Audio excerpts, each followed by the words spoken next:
Hello বন্ধুরা, আসসালামু আলাইকুম। কেমন আছেন আপনারা সবাই? আশা করি ভালো আছেন, সুস্থ আছেন। আমিও আপনাদের দোয়ায় আল্লাহর রহমতে ভালো আছি, সুস্থ আছি। যেটা বলতেছিলাম, সকালবেলা ইলমাকে তো প্রতিদিনের ডিউটি কোচিংয়ে পৌঁছায় দিয়ে আসলাম 6:30টার দিকে। তারপরে বাসায় এসে ওই যে গতকালকে আপনাদের তো ভিডিওতে বলেছি গ্যাস শেষ হয়ে গেছে আমার। মানে গতকালকে দুপুরে মুরগির মাংস রান্না করতে যেয়ে গ্যাস শেষ হয়ে গেছে। তারপরে আর দুপুরের পর আর গ্যাস আনা হয় নাই, যদিও কালকে শুক্রবার ছিল, বিকালের দিকে দোকানপাটগুলো বন্ধ থাকে, সেই জন্য আর গ্যাস আনি নাই।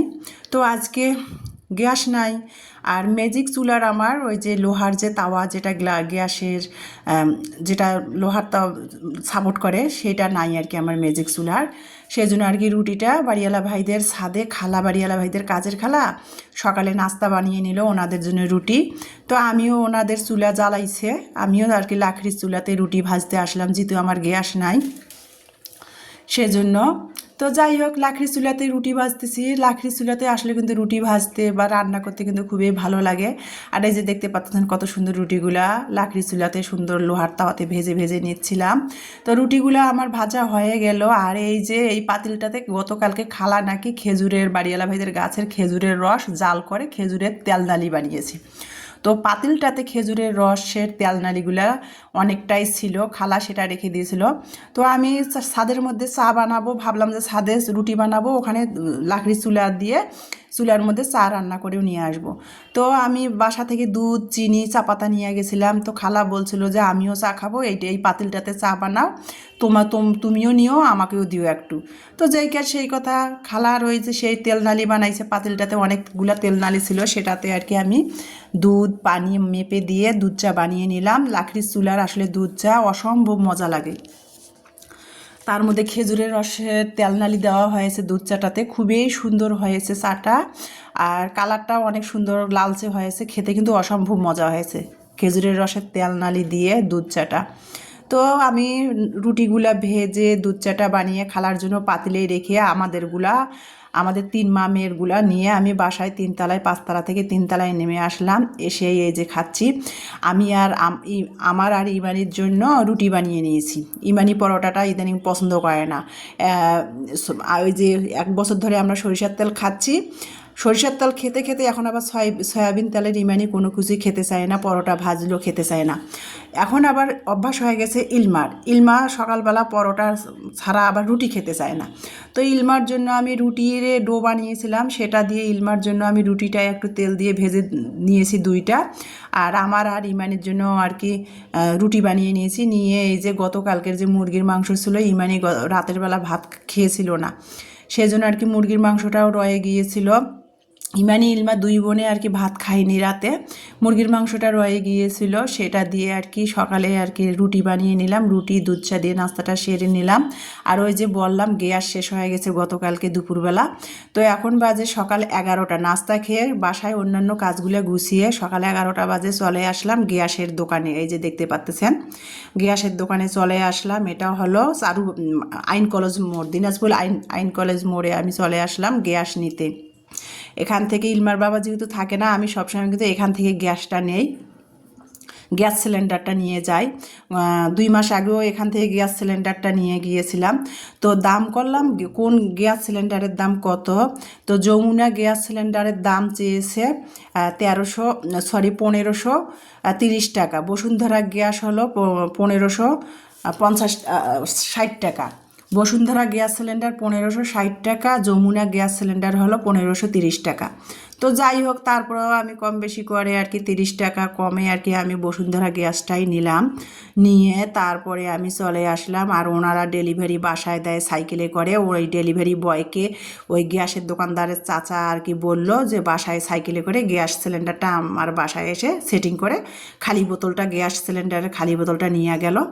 আর আমি ওই যে আসার পথে গ্যাস সিলিন্ডার কিনে আসার পথে আমি ওই যে মানে ফেরিওয়ালা মাছ নিয়ে যাচ্ছিল আর কি, যারা পাড়ায় পাড়ায় ফেরি করে মাছ বিক্রি করে, তাদের কাছে মাছগুলো কিন্তু সবসময় একবারে যে খারাপ পাওয়া যায় তা কিন্তু না, মাছগুলো খুবই সুন্দর পাওয়া যায়। মাঝে মধ্যে আমি কিন্তু চোখে পড়লে তাদের কাছ থেকেও মাছ নেই। তো বাটা মাছটা নিলাম, কেউ বলে বাটা মাছ, কেউ বলে খড়কি মাছ। তো বাটা মাছটা আমি নিয়েছি, এই যে দেখতে পাচ্ছেন 50 টাকা দিয়া, মানে 200 টাকা কেজি। বাটা মাছগুলা, এগুলা আবার বাড়িওয়ালা ভাইরা বেশি খুব এই মাছটা খায়, ছোটো মাছটা। আমাদের আবার এই মাছটা খাওয়া হয় না, একেবারে খাওয়া হয় না। সবসময় ছোটো মাছের মধ্যে কাচকি মাছটা খাই আমরা বেশি, আর পুঁটি মাছটা খাই। তো আমার এই মাছটা বাড়িওয়ালা ভাইদের রান্না দেখে আমার অনেক দিন ধরে খেতে ইচ্ছা করে, কিন্তু আমার চোখে পড়ে না। তো আজ চোখে পড়লো। আর এই মাছটা ঘোড়াঘাট থেকে নাকি ফেরিওয়ালারা নিয়ে আসে, সকালবেলা নিয়ে এসে ফেরি করে সারাদিন মাছ বিক্রি করে তারা বাসায় যায়। তো বলতেছিল ঘোড়াঘাটের যে নদী আছে সেখান থেকে মাছটা নিয়ে আসছে, নদীর মাছ, নদীর বাটা মাছ। তো মাছটা আমি বেশি নিলাম না, যেহেতু গ্যাসের দোকানে গিয়ে যে গ্যাস কিনে এখন 11:30 বেজে গেছে, এখন মাছটা বেশি নিলাম না। নিলে হয়তো ভালোই হলো। মাছটা কেটে যে কাটতে কাটতে বলছিলাম মাছটা 50 টাকা দিয়ে 250 গ্রাম নিলাম। যদি আমি হাফ কেজি নিতাম, 100 টাকা না হলেও হাফ কেজি নিলে 80 টাকা নিতাম, তাহলে মাছটা মনে হয় পড়তাই পড়তো আমার। মাছটা কিন্তু ভালো। আমি মাছটা কাটলাম, কাটতে কাটতে আর কি চিন্তা করলাম, কিন্তু ওই যে সময়ের অভাব, 11:30-12টা বেজে গেছে। মাছগুলো কাটা, ধোয়া, রান্না করা তো আমার অন্য অন্য কাজ আছে, সেই জন্য আর নিলাম না। 250 গ্রাম মাছ নিলাম, ওই যে আমার খেতে ইচ্ছা করতেছিল তাই নিলাম। নিয়ে বাসার মধ্যে বেগুন ছিল, বেগুন, সাদা বেগুনটা ছিল, বেগুন, কয়েকটা সিম, আলু কয়েকটা, দেশি গোল আলুগুলা কেটে দেখেন কিভাবে কেটে নিয়েছি, চিকন চিকন করে কেটে নিয়ে হাতের সাহায্যে সব মশলা দিয়ে আমি মশলার মধ্যে এখানে লবণ, সরিষার তেল, হলুদ গুঁড়ো, মরিচ গুঁড়ো, একটু মরিচ বাটাও দিয়েছি সামান্য, চা চামচের রসুন বাটা দিয়ে সব কিছু দিয়ে আমি হাতের সাহায্যে মশলা তরকারিটা মেখে নিয়ে তারপরে লবণ দিয়ে মাছটা ধুয়ে লবণ দিয়ে মেখে রেখেছিলাম, তার উপরে দিলাম। তরকারিটা মেখে সেখে তার উপরে দিয়ে এই যে পরিমাণ মতো একটু পানি দিয়ে ঢাকনা দিয়ে দিব। আর সরষের তেল দিয়ে এভাবে তরকারিটা হাতের সাহায্যে মেখে নিলাম। এত সুন্দর ঝাঁঝালো একটা ঘেরান বের হয়েছে, ঝাঁঝালো ঘেরান বের হয়েছে যে দেখেই মনে হচ্ছে কাঁচায় খাই। আর অরিজিনাল সরিষার তেলের ঘেরানটা এইরকমই বুঝি হয়, একে রান্না করতে গেলে বা মুড়ি মাখাতে গেলে ঝাঁঝালো একটা ঘেরান আসে। তো যাই হোক, হাতের সাহায্যে মাছটা মেখে চেখে আমি চুলার মধ্যে পরিমাণ মতো পানি দিয়ে মাঝারি গ্যাসের চুলার জালটা মাঝামাঝি দিয়ে কি খড়কি মাছ, কেউ বলে বাটা মাছের তরকারিটা রান্না করলাম। নামাবার আগে একটু টমেটো কুচাই দিয়েছি, ধনিয়া পাতা কুচাই দিয়ে আবার 2-3 মিনিট রান্না করে নিয়ে এই যে নামাই নিলাম। এখন পরিবেশন করে টেবিলে নিয়ে আসলাম, খাওয়ার পালা দুপুরে। তো বিসমিল্লাহ করে দুপুরের খাবার তো খেলাম আর আপনাদের সাথে শেয়ার করে দিলাম। এখন বাজে বিকেল 5টা। তো 5টা বাজে ইমানি গিয়েছিল মেলাতে, ওর বান্ধবীর সাথে, পরীক্ষা শেষ তো বান্ধবীর সাথে মেলাতে গিয়েছিল। দিনাজপুর বাণিজ্য মেলায় 1 মাস ধরে হচ্ছে, তো 25 তারিখে নাকি মেলা শেষ হবে। ওর বান্ধবীর সাথে মেলাতে গিয়েছিল। আমি তো যেতে দিব না, ওর বাবার পারমিশন নিয়ে তারপরে ওর বাবা যেতে বলছিল, বান্ধবীদের সাথে মেলাতে গিয়েছিল। আমি আর ইলমা বাসায় ছিলাম, সেই জন্য আমাদের 2 মা মেয়ের জন্য দেখেন মেয়ে কী করেছে, বার্গার নিয়ে আসছে, 2টা বার্গার 100 টাকা দিয়ে নিয়ে আসছে, সাথে একটু ইলমাকে আমি কফি দিয়ে দুধ বানিয়ে দিয়েছি। তো বিকালে বার্গারটা খেতে খেতে ভিডিও আজকে এখানে শেষ করব। সবাই ভালো থাকবেন, সুস্থ থাকবেন, আমার পরিবারের জন্য দোয়া করবেন। আজকের ভিডিওটা এই পর্যন্ত। আর আমার ভিডিওটা আজকের দেখার জন্য আপনাদের সবাইকে অসংখ্য অসংখ্য ধন্যবাদ। নেক্সট ভিডিও দেখার সবাইকে আমন্ত্রণ জানিয়ে বিদায় নিচ্ছি। আল্লাহ হাফেজ।